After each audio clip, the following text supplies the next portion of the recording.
Hi everyone, welcome back to the channel. Today I'm going to be going through my 5 most used champions across both of my accounts. So what I've done is I've gone through my Galek account and my Kale account, and I've gone through all of the PvE content, and I've also included the classic arena team that I use on both of my accounts. Just because I'm pretty diligent with my coins for classic arena, I go through them every day and I go through the refreshes every day. So if it's going to be a top 5 most used champions, I feel like they need an inclusion in it. So what I've done is I've gone through all of the teams I use, and I've counted up how many of each champion are used in each team, and I've come up with a top 10, but I've actually started recording a top 10 video and it took way too long, and then I actually lost all of my recordings. I don't know what I did. I was recording for about an hour, and I lost it all. So I've had to start again, and I'm breaking it down into the top 5 champions just because that video was becoming a bit long and I lost all the footage anyway. So a top 5 it is going forwards. So the reason I'm doing it is because I'm starting to look at my other teams. I'm starting to look at some of my PvE teams in the game and trying to optimize them as much as I can. I'm going through Doom Tower hard, and I'm trying to beat all of the 3 rotations of Doom Tower hard, and by doing so I'm growing my champions, I'm growing the stats on my champions, and they're naturally getting stronger and more capable. So with that in mind, I also have started looking at my dungeon teams, my PvE teams, just so I can sort of optimize them and try and push on a bit further in the game. I currently farm around stage 20 in most of the big 4 dungeons, just because they're nice and consistent and easy for farming when there's tournaments on for fusion or fragments.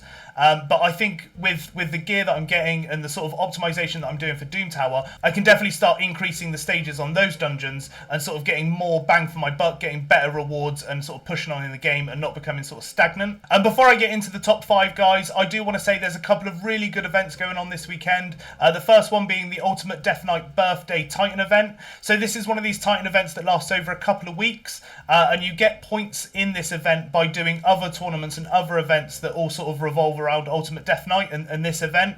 So you get these coins from doing other events or tournaments, and then that pushes up in this single event. So Milestone 1 doesn't have any great rewards, nothing impressive there, but as we go up into Milestone 4, we get a Void Shard and the 4-star Ultimate Death Knight Blessing, and then in Tier 5 you get an Eternal Soulstone and a Legendary Skill Tome at the end, which I think are really good rewards to get. If you're going to be getting these rewards naturally, and you're going to be pushing in these events and tournaments naturally just by playing the game, I definitely think it's worth a little bit of an extra push just to be able to get these points and get these rewards at the end.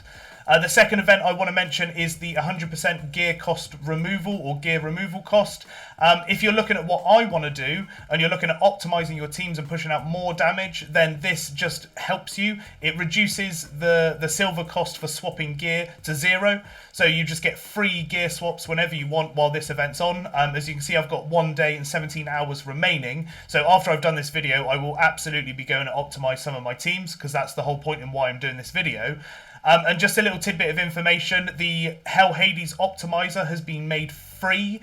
So for the premium optimizer, it's free for this weekend while this event's running. So you can use the optimizer to really get into the real sort of optimized gear sets and gear that you can give your champions to get the best stats possible, so you can push just like I am.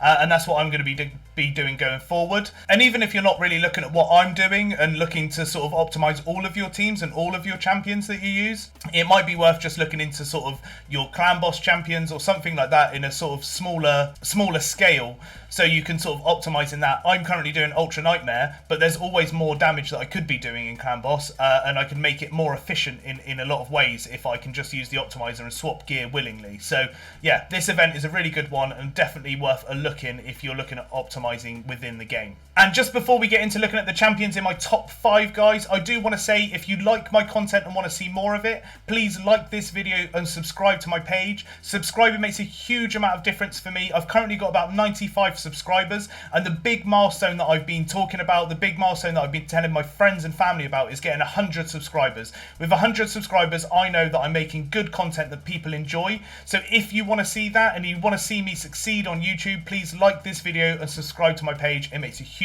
difference to me. And just one more thing I want to say, guys, before we get into it, I do have unique champions between both of my accounts. So for example, on my Galek account, I have Duchess and Georgid, and on my Kale account I have Sifi and Septimus. I don't have them on both accounts. I only have them on those individual accounts. So my top 10 does look a little bit different, but I think you'll be surprised to see that my top 10 contains a lot of free champions, a lot of champions you get from login rewards or from Doom Tower or something like that.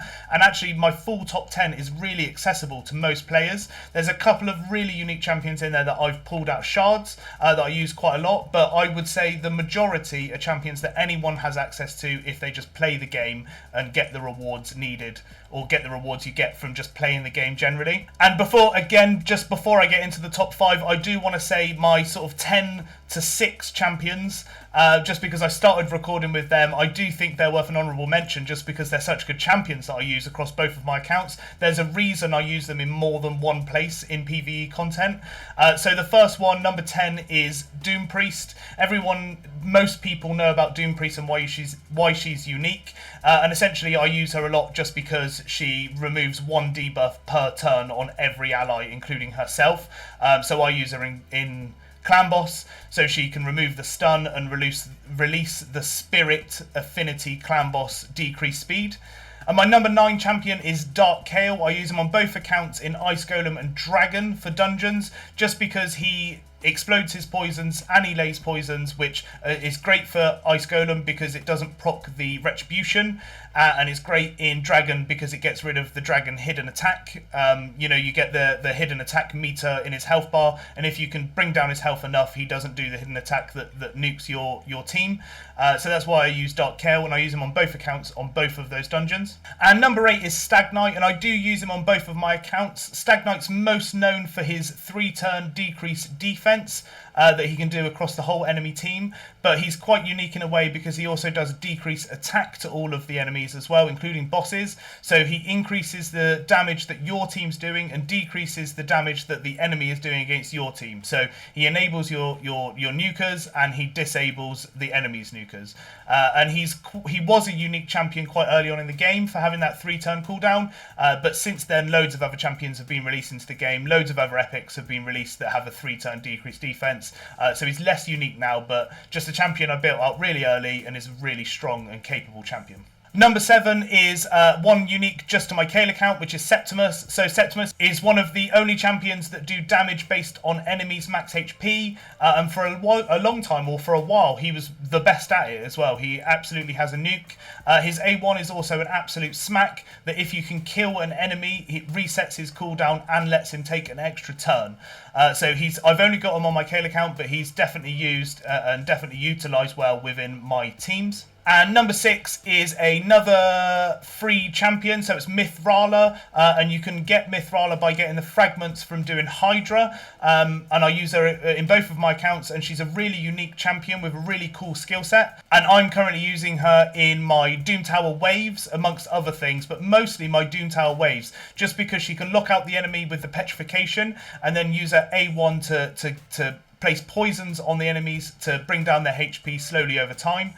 So in hard Doom Tower waves, I have to build teams that are just all-out defensive, revivers. I use Pythion, I use Duchess, I use Sifi in those. So it's nice to have that poison availability of Mithrala on their A1, as well as locking out the team and giving your team buffs. So that's it for the sort of shout-outs, the sort of 10 to 6 champions that I use on both of my accounts, and now we'll get into the real sort of meat and potatoes of the video, and we'll start with number 5. So number 5 is a champion I use on both of my accounts, and he was a fusion champion, and it's Helicaf. And Helicaf is the sort of key player to both of my Ultra Nightmare Clan Boss teams. I'll go through his kit and then I'll talk about why I use him and what makes him unique for my account. So on his A1, he attacks one enemy 2 times. Each hit has a 30% chance of placing a 25% weaken debuff for 2 turns. Will ignore shield and block damage buffs. So his A1 is good. It's a big smack if you've got the stats right, and it puts a weaken on the enemy if you can build him with accuracy. So it turns out, because the stats are so heavy for my Clan Boss team, I haven't actually been able to put too much accuracy accuracy in him, but even so, he has enough to be able to put Weaken on Nightmare Clan Boss. It's just Ultra Nightmare Clan Boss that I can't quite put the Weaken on consistently, but at the same time, it does go on. I still do enough damage to 1 key Ultra Nightmare, so it's not too much of a problem, but I would like to build in with more accuracy going forwards, just so I can really utilise that Weaken on all sort of levels of Clan Boss. On his A2, he attacks all enemies, places a shield buff on all allies for 2 turns. The value of the shield is proportional to this champion's defense. So if you build him with loads of defense, he puts down a better shield, essentially. A bit like Valkyrie does. Valkyrie does the same thing. So it's based on their defense, which is how you give them damage, because they're both defense-based champions. And this skill is what makes him ideal champion for an unkillable team. He can one-man unkillable team a clan boss. Or the clan boss, because this skill allows you to fight through the stun. So his A3 is all about making your team unkillable, but it's the shield that blocks against the stun which makes him unique and makes him a really good champion for that. So on his A3, places block damage buff on all allies for 2 turns. And then it just has an added bonus. Whenever a block damage buff placed on an ally by this champion is removed, stolen or expires, places a 60% increased debuff on that ally for 2 turns. So even if the block damage comes off, they're still sort of protected by the increased defense. And then on his passive, increases this champion's defense by 5% for each ally under block damage. So that's 5 champions in total in the clan boss. And then counterattacks with the default skill whenever an ally is hit while under block damage can occur once per turn. So it basically puts a counterattack, because I've got him speed tuned so that the block damage buff is on all the time. He's speed tuned to counterattack whenever the clan boss hits, so you don't need a counterattack champion in the mix. And I think Helicaf was probably the best fusion that the game ever did. It was the best fusion for someone who needs consistent clan boss rewards, and he's definitely the best champion for an unkillable team, just because he can do it on his own, in my opinion. I use Helicaf on both of my teams, and on my Kale account I actually have 2 copies, so I use it for a fully unkillable team, and the A2 doesn't really come into play, just adds more damage to his kit. So like quite a lot of the other champions in the list so far, in my sort of from my 10 to 6 champion, top 10 to top 6 champion, he's an accessible champion, or he was at the time, because he was a fusion. Anyone at the time could have got him if they could compete in the fusions and make sure they got the fragments. And I think he's a really accessible champion because of it. On to the next one, and the next one is actually an epic, and I use him more than Helicaf across all of my teams. He's a dwarf, and if you don't know about his skill set and why he's unique and why he's used quite a lot, then you probably need to read up on him, because he is an unbelievable champion. So this is Geomancer. On Geomancer's A1, he has attacks all enemies, has a 30% chance of placing a decreased accuracy debuff for 2 turns. I mean, not that special. I guess attacks all enemies. Having an AoE A1 is quite unique, but generally Geomancer isn't built out for damage, so it's just an added bonus onto his A1, really. And the decreased accuracy doesn't really make much difference for the sort of content that people are taking him into. On his A2, removes all buffs from a target enemy, then attacks them. Steals all buffs instead if the target is under a HD burn and placed by this champion. Reduces the cooldown of the Quicksand Grasp by 2 turns if the target is killed by this skill while under HP burn placed by this champion. So as you can see from his A2, it quite heavily revolves around HP burn, which is his next one is A3, and his passive also revolve around HP burn, and that's what makes this champion so good and so unique. So on his A3, fully depletes the target's turn meter, fills this champion's turn meter by the amount the target loses. Has a 75% chance of placing HP burn and a weaken debuff on the target for 3 turns, which is huge, having those 3 turns. And this can also be booked out to be a 3-turn cooldown, which makes it really good for crowd control, because it steals this turn meter, and also HP burn because of the damage. And then his passive is what revolves around HP burn and what makes this champion so good and so unique. So, decreases the damage all allies receive by 15% and deflects that damage onto each enemy under HP burn. Now, he can only place HP burn 1 at a time, and it's on a 3-turn cooldown. placed by this champion. If there are multiple champions on the team with this skill, only one will activate. Whenever this champion is attacked, deflects 30% of the damage instead. When deflecting damage on each enemy hit, has a 30% chance of dealing additional damage equal to 3% of the target's max HP.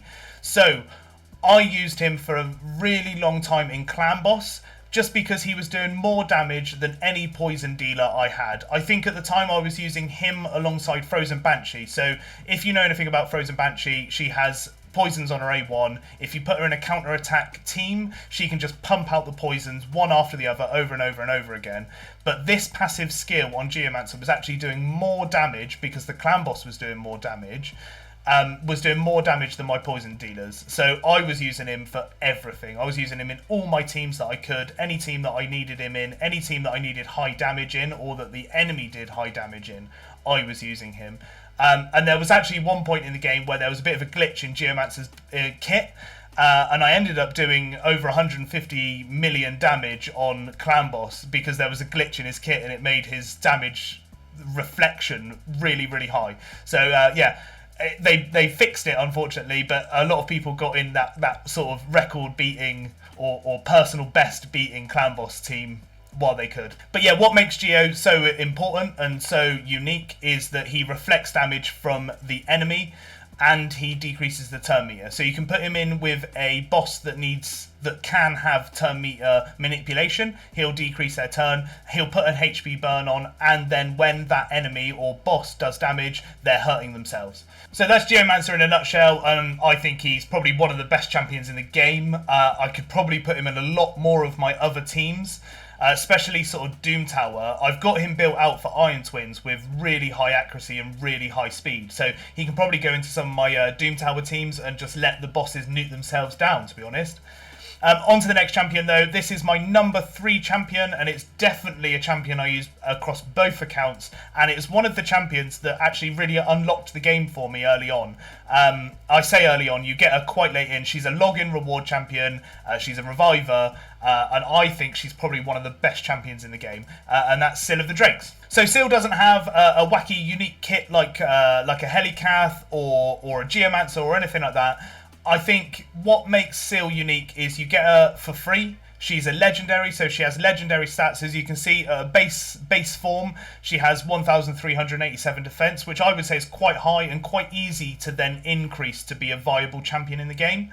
But other than that, I don't think she really does anything that unique. So on her A1, attacks one enemy, has a 20% chance of placing a decreased speed debuff for 2 turns. Also has a 30% chance of decreasing the target's turn meter by 15%. So that 15% isn't that much, but she can come in clutch, especially quite early in the game. I think she can come in real clutch with that skill. And the decreased speed I still use to this day. I still use Seal in some of the harder bosses and harder dungeons, just for that decreased speed and to sort of have it almost consistently. Her in line with Stag Knight, who also has a decreased speed on his A1. If I use them in tandem, there's nearly always a decreased speed on the enemies. So a really good A1 on that front. On her A2, attacks all enemies 2 times each hit. So each hit has a 20% chance of placing a stun debuff for 1 turn, and that is increased to 35%. So 35% on each hit, and she hits twice. And what a lot of people do is build Seal in a stun set, so that also increases the chances of putting a stun on the enemy. So it doesn't necessarily stack. It's not like it goes from 35% to 50%. It's just another chance of placing stuns on enemies that don't already have it. And then on her A3, she has revives an ally with 50% HP and places an ally protection on them for 2 turns. So the A2 with the stuns and crowd control mixed in with the A3 and having an actual viable reviver in my team is what unlocked early game for me. It's probably what got me from early game to mid game. And let me sort of get onto the stage 20 dungeons and stuff like that, just because of her stuns and her revive. And then I was able to get a champion like Arbiter, who I could use as a speed lead and a team reviver rather than the individual reviver that Syl is. But I still use her to this day for crowd control, and I still use her to this day for the revive. on her passive, she also heals all allies by 10% of their max HP at the start of each turn. Also places an increased speed buff on a random ally for 2 turns. So this heal can come in clutch sometimes. If you mix her in with Doom Priest, every time they take a turn, they're increasing the HP or they're healing up your allies. So if they're both doing it for 10% of the max HP of your champions, then they're constantly getting back health, and they can sort of stave off some of the debuffs and stuff like that in the game. If you've got poisons on your champions, this can sort of counteract the poisons or HP burn, for example. So yeah, unique champion, and probably the best login champion, I would say, and one of the champions that I still hold dear to my heart to this day, just because she sort of helped me access the game a lot more when I was a new player. So Seal is up there as number 3 most used champion across both of my accounts, just because of her really cool skill set and her really good crowd control and a revive. On to number 2 though, and we're going to a rare champion. And if I say most used champion in PvE content and rare at the same time, you can probably guess who it's going to be. It's a dark elf, and it is a void rare, which is Coldheart. And I would say Coldheart is probably the most used rare champion for the whole game. Every player in the game, if you added it all up, I would say Coldheart is probably the most used rare champion. Just because she's an enemy max HP champion, which we'll go into in a minute, and she also decreases the turn meter of enemies by, I think, 100%. So if you're up against the boss, she can take out their turn meter and do massive damage at the same time. So on Coldheart's A1, she attacks 4 times at random. Each hit has a 25% chance of placing 100% heal reduction debuff for 2 turns. I wouldn't say that's that unique. I would say the 4 times is quite a key part of her kit, and anyone who currently uses her probably knows why. But essentially, she is good for Fire Knight. She's a champion built, I would say, with Fire Knight in mind. So to beat Fire Knight, you need to bring down its shield, and it doesn't take much damage unless you've taken down its shield, which has a counter on it. So each hit reduces the counter. So hitting 4 times against one enemy brings it down by 4. And on stage 20, I think there's 10 hits on the shield. So she's already brought it down 4 by the time you get to the next enemy, or the next ally. On her A2, attacks all enemies, has a 30% chance of placing a 50% decrease accuracy for 1 turn, places a poison debuff for 2 turns if the target is under heal reduction. So again, I wouldn't say that's that unique part of her kit, but it does come in clutch sometimes. If you're up against champions or bosses that take or need poison as part of the way to kill them quickly, like Dragon or someone like that, then those poisons just added onto a champion that's dedicated to poison just help out little by little and just increase Coldheart's sort of efficiency. And then on her A3, which is a big attack, the one that everyone knows about and everyone talks about, is attacks 1 enemy, decreases the target's turn meter by 100%, has an extra 30% chance of inflicting a critical hit. So you don't need to build her with 100% crit rate. You can build her with 70% crit rate and she'll still do this massive hit. And damage increases according to enemy max HP. So I use Coldheart in Dragon, Fire Knight, Spider, and the Magma Dragon in Doom Tower. So it doesn't sound like much, but being included in 4 different teams is, I would say, not great for my builds. I would say each PvE area should have a unique team, or a team that revolves around just doing that one thing. So for Fire Knight, it should be a team that can take out the waves quickly, champions that do multi-hits, etc. to bring down the champion shield, and then Coldheart to finish off the champion, finish off the boss. But she's so good at what she does, you can use her in multiple areas.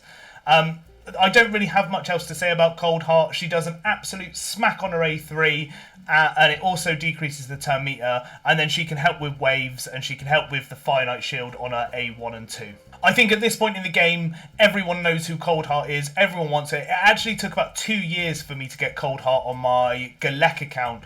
So for a long time, I was having to sort of deal with these enemies, deal with these bosses without her. And when I got her, I instantly leveled her up to 6-star and level 60, and built her out ready to go and ready to beat all of these champions, and incorporated her into my teams as soon as possible.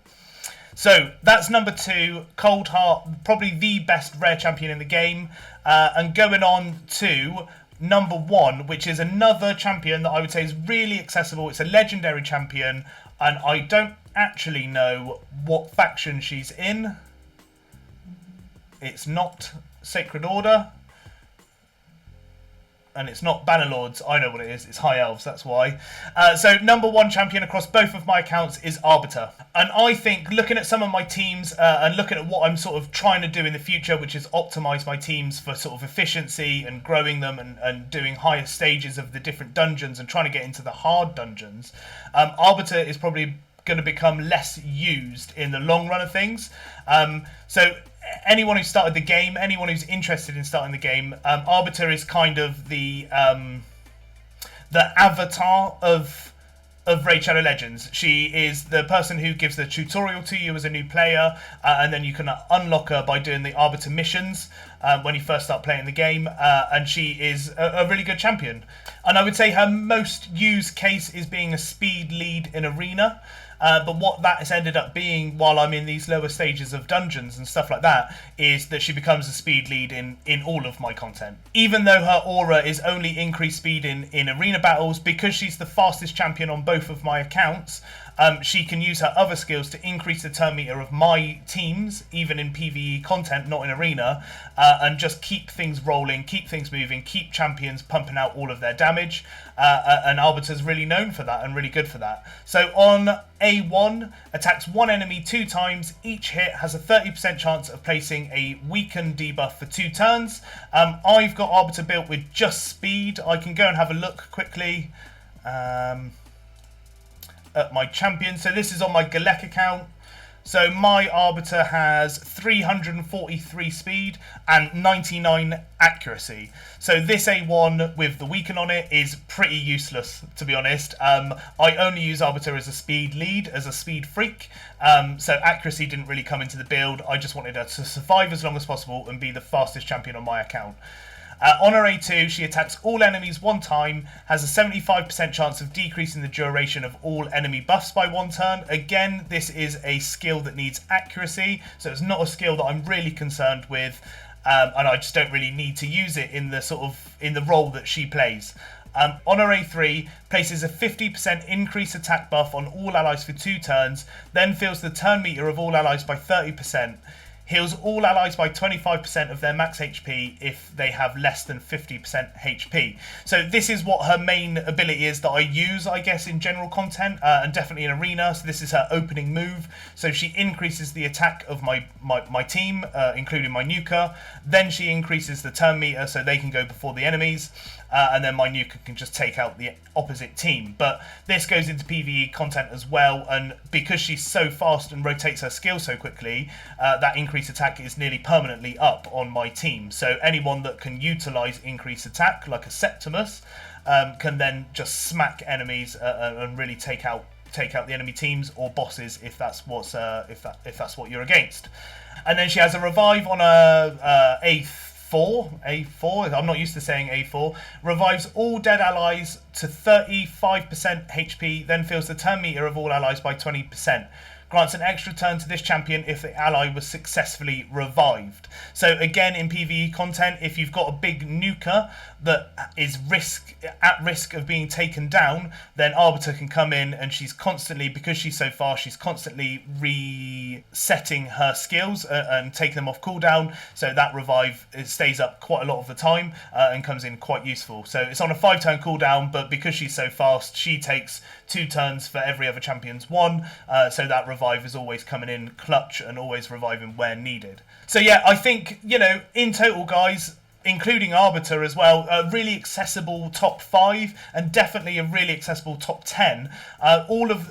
Most of the champions I use can either be pulled as epics through shards quite easily, because you're a lot more likely to get epics than you are legendaries, and any of the legendaries are actually free or from Doom Tower or from login events or something like that.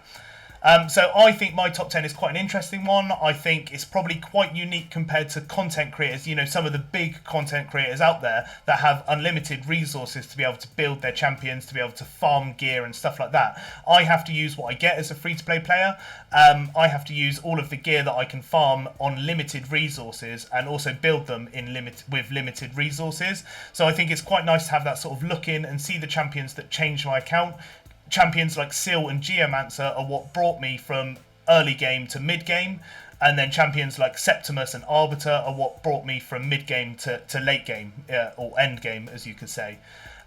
So that's my top 5, guys. I hope you enjoyed watching it. I'm really sad that I lost my first recording of this. As I said, I was recording for about an hour, so it was a bit gutting, but I just restarted, redid the video. I hope you guys enjoyed it, and I'll see you next time.